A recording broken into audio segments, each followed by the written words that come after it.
Hello everyone, so this is Mira.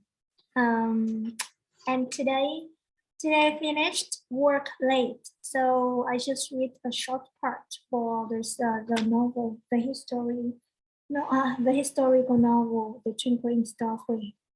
Okay, let's start. To the eye, it appeared to be close, but to cover the distance, it took a long march along the mountain paths, bamboo groves, pine forests, jungles, and bushes, spread in immense greenery. As one rose, the field of vision spreads endlessly. Mountains succeeded mountains, rivers joined rivers. They formed curves and arches, like fortresses of surrounding the concerned mountain. In the distance stood Mount Vacuum and Lukdo River, the signs of the brilliant victories of Chen Dao over the Mongols. And there, in the south, were the haired male and female phoenixes, peaks. The emperors Chen had residences built there for stopovers in their inspection tours, and for the enjoyment of the beautiful landscape. At the foot of this mountain, there existed, for a long time, a very deep well with still water, which made the pebbles sparkle like pearls. At the flank of the mountain was a magnificent pagoda he had visited when he accompanied his master to visit Chen Nguyên on the Mount Kỳ or the other name is Unicorn. Near the front was Mirchi, the lake of the turtle. There, after the failure of his petition to the emperor, demanding the decapitation of 7 disloyal courtiers and the exclusion from the Mandarinate.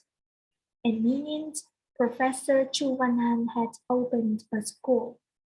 Each step recalled so many moving reminiscent scenes. After the horrible death of Nguyễn Trãi and his relatives, Ledan and his comrades compiled the documents concerning their master.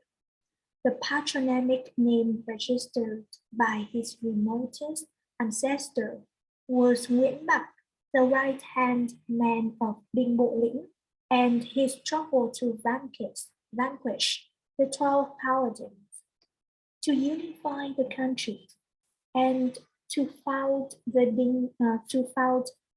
Ding dynasty. The paternal grandfather of the master was Nguyễn Minh Du, Duke of Du Cam, a direct descendant of Nguyễn Bạc, being closely related to Trần Nguyên Đán. The latter had invited Nguyễn Ứng Long, the third son of the Duke, to the tutor and teacher to one of his daughters.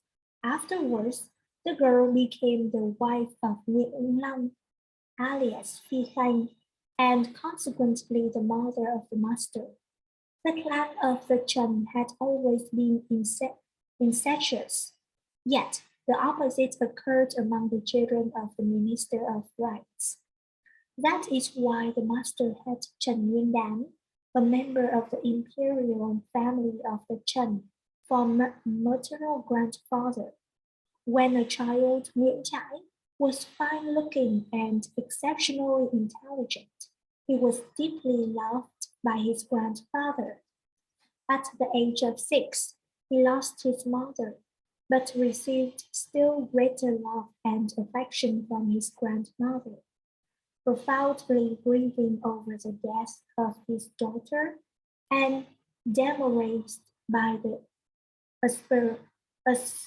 usurpation of the throne by Hồ Quý Ly, Trần Nguyên Đán retired to the Côn Mountain with Nguyễn Trãi, his motherless grandchild. He gave him motherly care, inculcated inculcated in him the knowledge of a scholar, and educated him in as a noble and honest man, and raised him to the world of poetry and art, an old man and a child, who became a young man, were living side by side with the books and the lamp, in harmony with the natural landscapes. The smoke on the summit of mountains, the gleams of clouds on the islands, the flowers on the banks of the streams, and the grass at the skirts of forest. The vernal period of the master's life came with a simple, pure, and noble existence. At the age of 50, when his hair was all white, he wrote these verses. To maintain long-standing acquaintances, the chrysanthemums and the pine trees, to be reluctant to set foot near or go knocking on the doors of the authorities. Lê Đàm understood the great and deep influence of Trần Nguyên Đán on his grandchild. Côn Sơn was the true cradle, the genuine school of the master, and he found there his love for nature and for the country. He learned there the greatness of his soul, the simplicity of heart, the perspicacity of his mind. His name Trãi was the expression of all these qualities, and more than once the master had talked about it. Like all children, little boy Nguyễn Trãi put all kinds of preposterous questions to his grandfather. His mamma had passed away. His papa was teaching at a distant place. To whom could he impose himself if not with his grandpa? Often his comrades made fun of him, of his name Trãi, designating a species of deer or an animal. Silently irritated, he asked his grandfather, Mama told me that when I came into being, Papa begged you to give me a name. Is it true? That's right. Are you satisfied with that I have chosen for you? Grandpa, you are very wise. You don't lack fine words. Why have you given me the name of a four-footed animal, a word both ugly and difficult to pronounce? Trần Nguyên Đán burst out laughing in pleasant excitement at this ingenious question. He took avail of the occasion to relate a legend and to teach his grandson a lesson about wisdom, truth, and honesty. Listen, my little angel, I'll clear up your mind. Long ago, a young, freshly enthroned king wanted to recruit a wise, talented, and virtuous person, and to punish and exclude the incompetent, mean, and dishonest people. He exchanged views with his dignitaries on the way to discern the good from the bad. Everyone kept silent. Sometime later, a highland man offered to the king a strange beast, apparently a deer, but having only a short, pointed horn in the middle of his forehead. Surprised, the king inquired, What is the species of this peculiar animal? Where and how does it live? Did you catch it? How did you catch it? What does the animal do? Sire, the man answered, this species of deer lives only in the forest region of Tây, a country densely forested with bamboos in the west, the native land of Buddha. Bamboo is a symbol of straightforwardness and honesty. This species of unicorn deer lives entirely on bamboo shoots Its name is Chai. It always stands firm on its legs and never stoops to its knees. Now curious, the king asked, "Tell me, how can we use it? Why do you bring it here to offer it to me?" "Sire," he pointed with his finger to the animal attached by a golden chain to a column decorated with dragons. "Please, look at its horn. It's a socked one." Chai can differentiate good people from bad people, the genuine from the false, the talented from the stupid, the virtuous from the immoral. Its horns became soft and beautifully red when a loyal person stands before it. For instance, on the contrary, if near the hypocrite, its horn would become all black and as sharp as a spearhead, ready for transferring. The king ordered then to lead the deer towards the dignitaries of the court, standing in rows before the throne. An extraordinary situation occurred. Almost all these high mandarins took to their heels. The Highland man burst laughing. "Your Majesty, you have clearly seen that the horn has not yet had time to change its color. But these gentlemen already ran away, sweating with fright. You can see how effective the scarlet horn is. Do you understand now, my son, the reason why I gave you the name Chai?" The kid realized that the word had a better meaning than he had previously thought. He threw himself in the lap of his grandpa and stammered out his excuses. "Grandpa, from now on I'll forever love the name you have given me. I will ignore the mocking and teasing of anyone." Relating this story, the master added that during the days of retirement as a hermit in Gongsun, several times he remembered that morning when his grandfather told him the legend of the monochrome deer, and he could not help smiling. How he was naive compared to the profound and subtle thoughts of Chen Yuandan. Lê Đàm reached the peak of the mountain. The sun had just set. Behind the pine trees, the moon appeared. The landscape was magnificent. However, it was not cheered up nor enlivened by the scenery. The murmur of the stream and the rustling of the leaves did not enrapture him as before. He found the two apricot trees and a block of stone with a flat surface, similar to a chessboard. Without these trees and this rock, would he have been able to recognize the place where he studied near the master? Before his eyes, only ruins and ruins, piles of broken bricks and tiles. Paths were in disrepair and full of moss. Here and there, a few domestic plants had been abandoned to natural wildlife. Scenes of the past reappeared in his mind.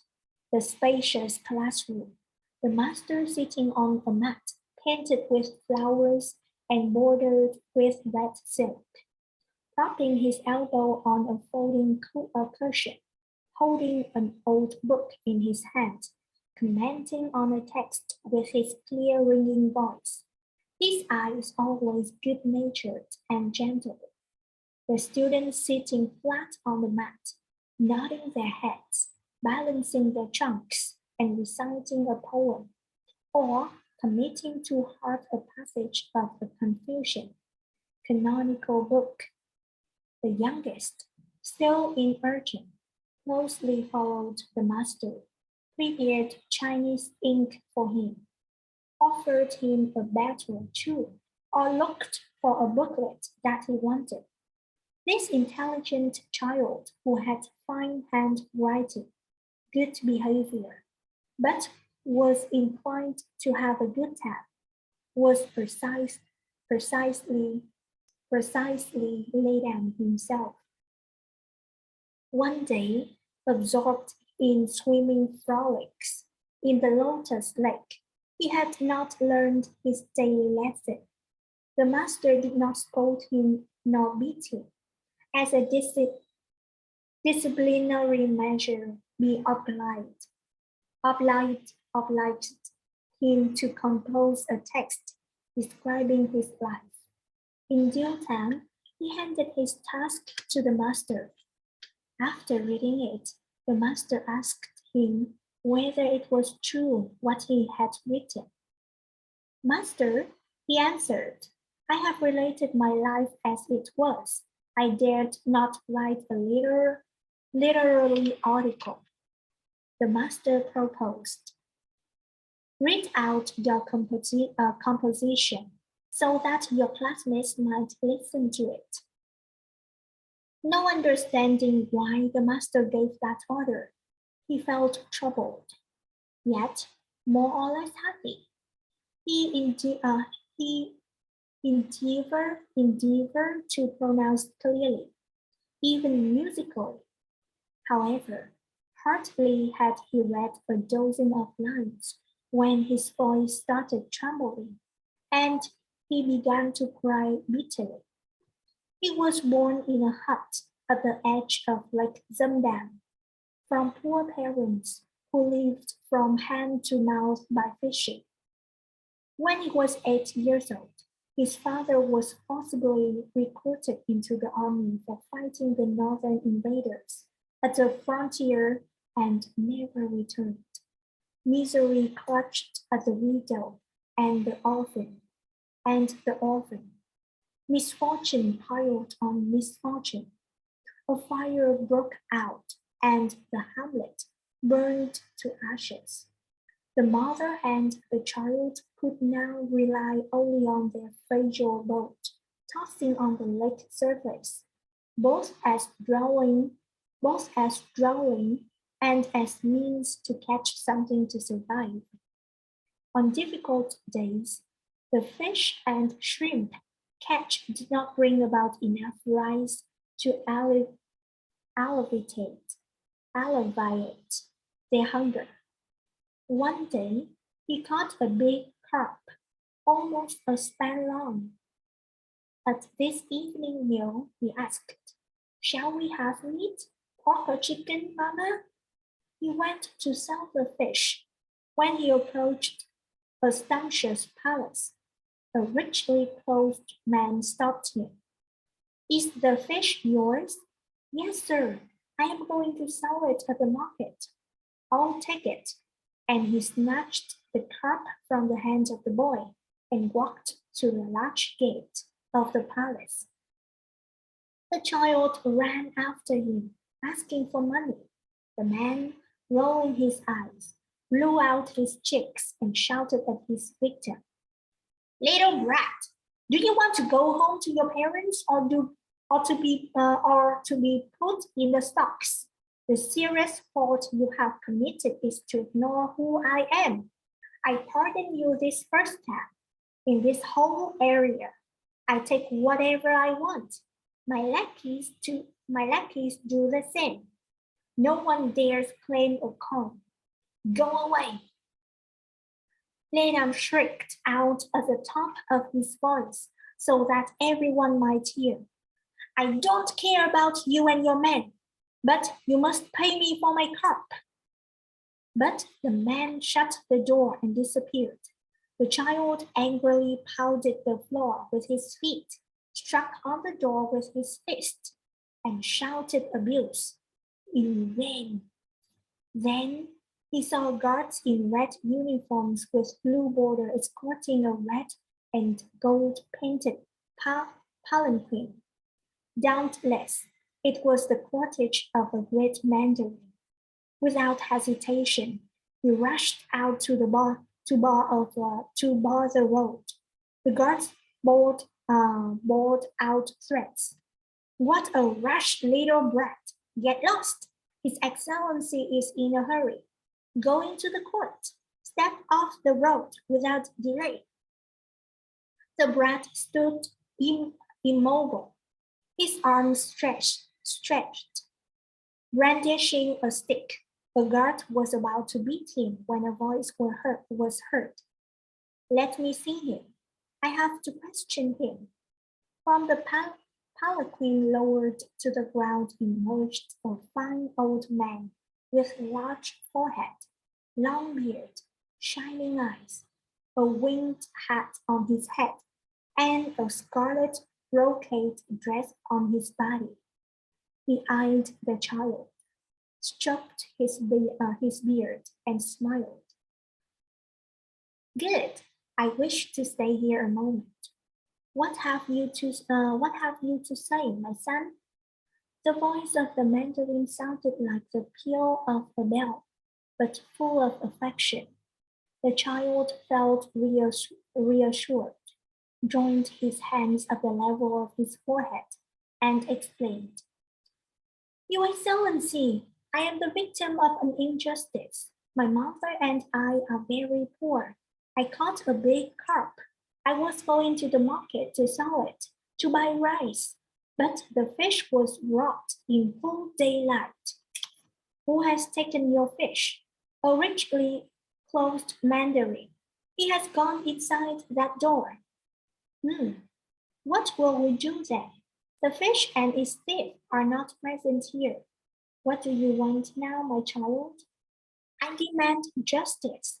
For him, the carp is nothing, but for us, it is our living. How can a dignitary usurp the belongings of others, especially of poor people? Where can social order, justice, and law be found? What you have just said is correct, my son. I believe you, but I cannot resolve your case. Here, take 10 taels for the damage. The child firmly refused. No, Your Excellency, you have not bought my fish. Why should I take your money? My mother has taught me that one should never live at the expense of others. A dignified man should earn his life by the sweat of his forehead. Seeing the dignitary attentively listening to him, encouraged, he went on. By your custom, I know that you are a high mandarin. I have spoken to you in the hope of an equitable solution. If you cannot resolve it, please allow me to follow you to the court, where I shall make a report to the emperor. The mandarin traveling in red and gold-printed palanquin was Minister Nguyễn Trái. The same day, after a short inquiry, the swindler was unmasked, the cousin of Nguyễn Thị Anh, the imperial wife. He was an ignoramus of odious character, even though high-ranking thanks to the maneuvering of Thị Anh, fearing that from the small affair of the carp, all the disgusting and punishable misdeeds of her relative might be brought to broad daylight, and be himself to court. Nguyễn Thị Anh lavished care and whittling on the emperor, while disparaging Nguyễn Trãi and pressing her husband to judge the latter as a slanderer committing the crime of lèse-majesty. The emperor rejected every fact, as if nothing had happened. The criminal continued to show himself off in his princely coach. Nguyễn Trãi saw more surely the cracks in the regime. His insomnia was aggravated. His hair became whiter, but his heart was somehow stimulated.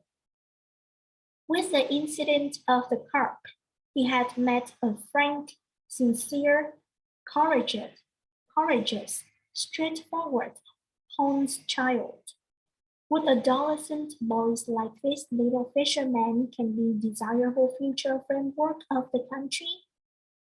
In this In his leisure time, Nguyễn Trai often walked for fresh air near Westlake. Several times he called upon the little fisherman and his mother. She refused all monastery assistance from the minister. Her only wish was that her son could go to school. 3 years later, Nguyễn Trai retired to Côn Sơn, and he brought Lê Đàm with him and admitted him to his class. Her deepest wish having been met, his mother felt happy. Sometime later, a great misfortune occurred. One evening, an unexpected hurricane broke out.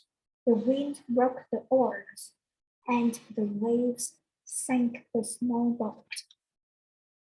The young mother was drowned, her body uncovered. Having neither father nor mother left, Lê Đàm had no support other than his master.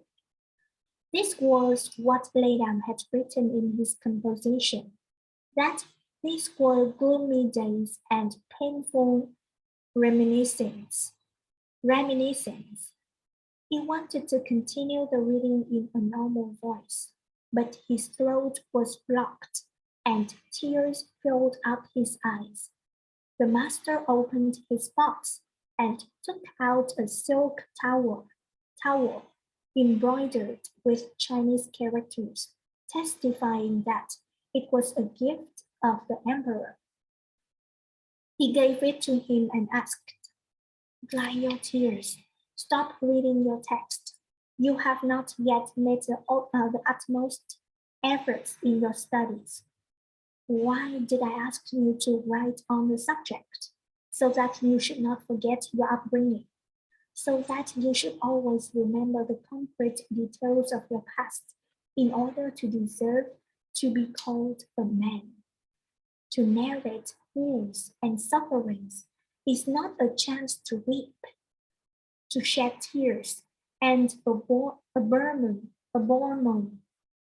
moan. One's fate reveal a weak character and an unmanly attitude.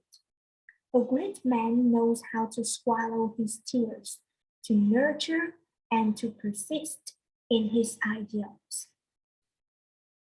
Standing now on the plot of land of his adolescence, as an officer covered with glorious deeds, Lê Đàm heard the words of his master resounding. The master's life was the perfect example of what he had taught.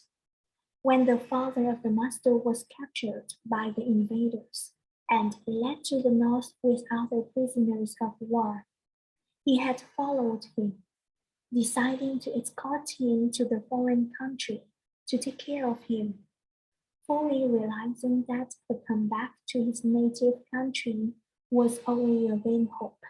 The father dissuaded the son from accompanying him, saying at the frontier gate Nam Quan, "You are educated and talented. The greatest filial piety is to drive out the invaders, to liberate the people, to wash the shame of the country, and to revenge your father. It does not consist in keeping me company and weeping like a woman." The son wiped his tears, and told in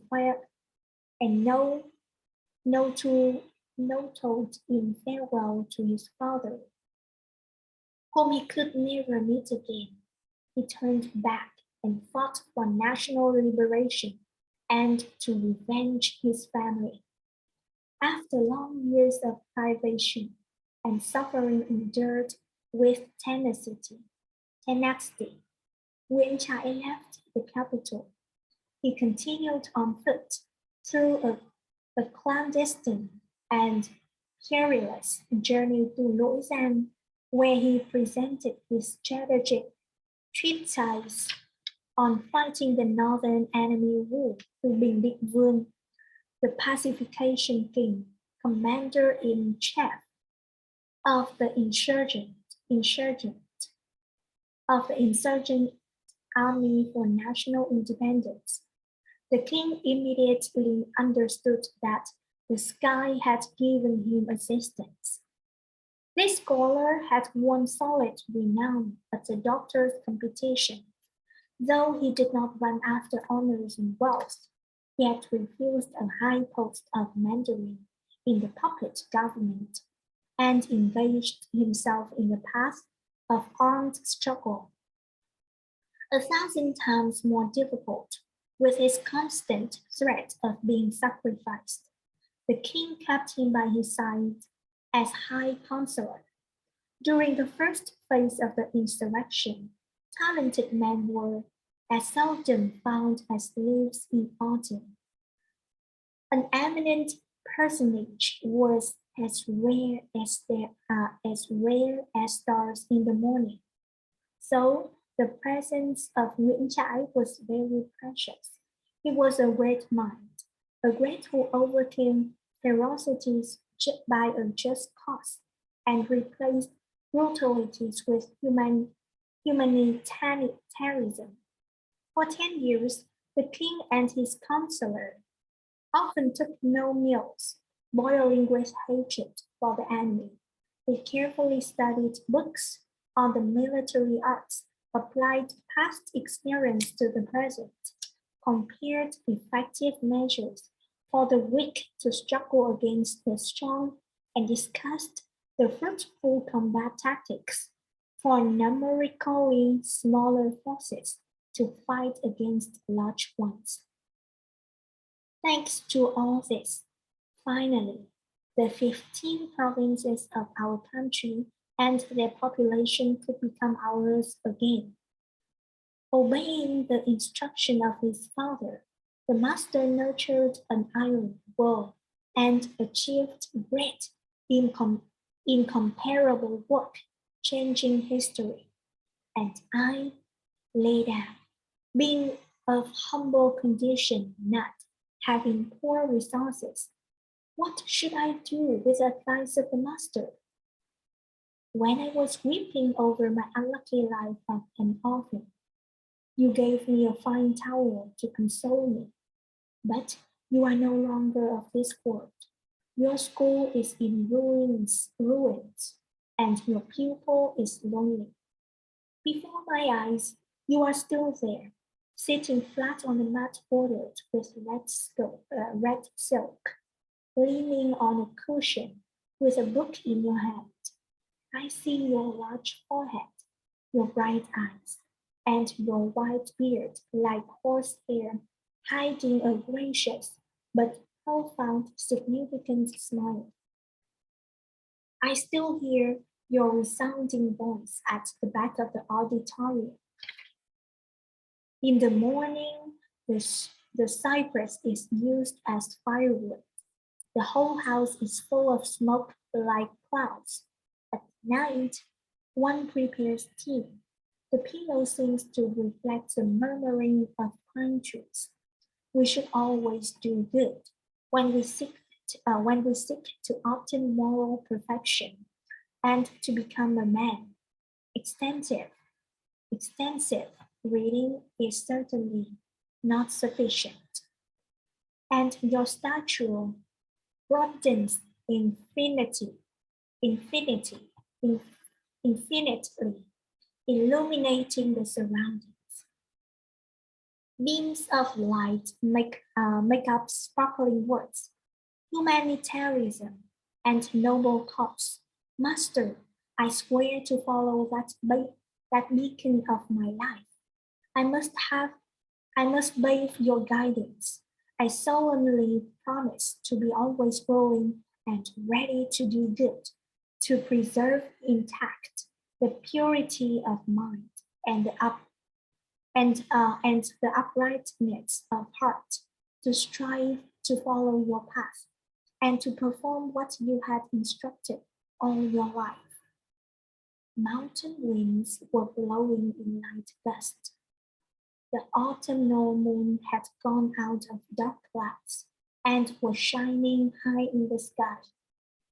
A voice was heard in the distance.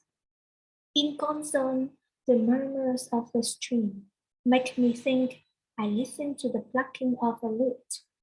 In concern, gray rocks are covered with moss. Sitting on them is like sitting on a velvety mattress. In concern, it is marvelously fresh in the shade. Pine trees are whispering along green alleys. I am climbing up the mountain to live down there at full length. Lê Đàm listened attentively.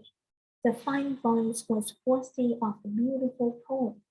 No doubt, it must be the grave, strong, and vaguely sad voice of his eldest fellow student, Cao Yue.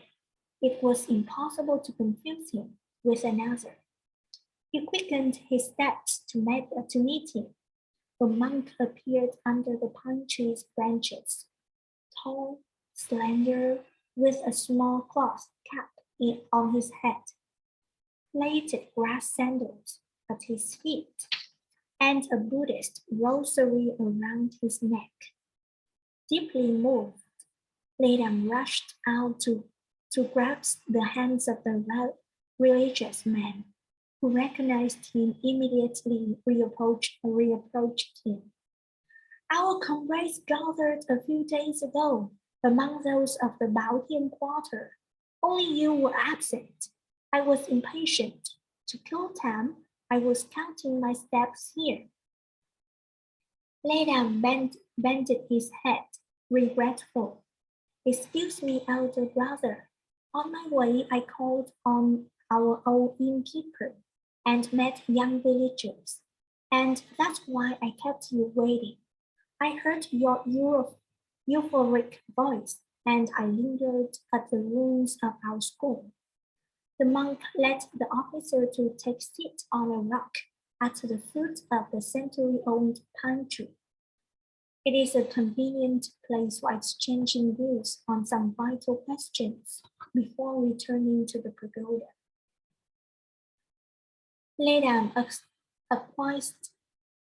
This was the Buddhist priest of the Tuần pagoda mentioned by the innkeepers. He had followed his father to the capital and studied there. An excellent student, he was admitted to the National University with the help of his professor Nguyễn Trãi. But misfortune was lying in wait. The court was mustering expert workers to build the Bảo Thiên, testimony of gratitude of the sky pagoda. And the work was very hard and brutally supervised. Cao Sư Đảng, the father of Cao Yue and a specialist lacquer, he voiced his criticism. The emperor is not virtuous. The high dignitaries receive bribes. The people live in dire poverty. How can gratitude to the sky be manifested then? A certain reporter denounced him to the authorities. The lacquer was beheaded. His son disappeared from the capital. Then the disciples of Nguyễn Trãi constructed the Tuần pagoda for the cult of the master. A monk was invited to manage it. It was said that he had great virtues and vast erudition, that he was a former disciple of Nguyễn Trãi. Apart from his schoolmates, nothing else was known about him. Compared to Lê Đàm, Cao Yue seemed to be twice older. However, he treated Lê Đàm familiarly like his brother. Lê Đàm several times proposed, "You are my uncle's age, so consider me your nephew, your student." "Yes, I am much older than you. I frequented the school of the master long before you, but we had the same teacher. We are therefore co-disciples and brothers, aren't we?"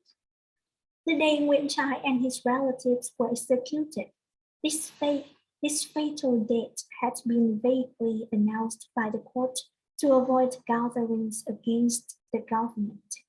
His students in all regions of the country, using every possible means, were assembled at the capital. Queen Mother Nguyễn Thị Anh ordered that pupils, students, and scholars were forbidden to stand along the way leading to the place of execution. Those who provoked disorder would be severely and immediately punished. Her threats were not ineffective. Gradually, the crowd thinned out. Finally, only 1/3 of the number remained. Sitting near the Queen Mother on the high tower, Great Chamberlain Tạ Thanh, her agent, laughed with arrogance and presumption. Your Augustness. You see, these people of letters are always said to be incapable of tying a chicken, being so weak. One after another has left the place. Repression is not difficult. He did not expect the shouting of a learned man incapable of tying a chicken, standing upright on the shoulders of his comrades, dominating the crowd. The young man, at the top of his voice, vehemently condemned those who caused the death of Minister Nguyễn Trãi, the hero of the war of liberation from the Minh. Even ants and bees behave as members of the agglomeration, while we who have studied the sacred words of the great masters, why are we not unified for a holy struggle? My fellow students, this courageous student was laid down. At his exhortation, people assembled again, more numerous. For a whole day and a whole night, the mob yelled at the imperial palace and insisted on the return of the mortal remains for interment, primarily those of Nguyễn Trãi. At last, to avoid the worst, Nguyễn Thị Anh had to concede. The bodies were carried out, that of Nguyễn Trãi in a coffin covered with white silk.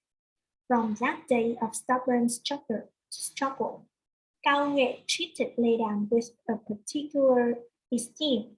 The youngster had a proud gait and an energetic eloquence similar to the master. Compared to him, even among highly graded academic people and highly titled dignitaries, those who could equal him were rare.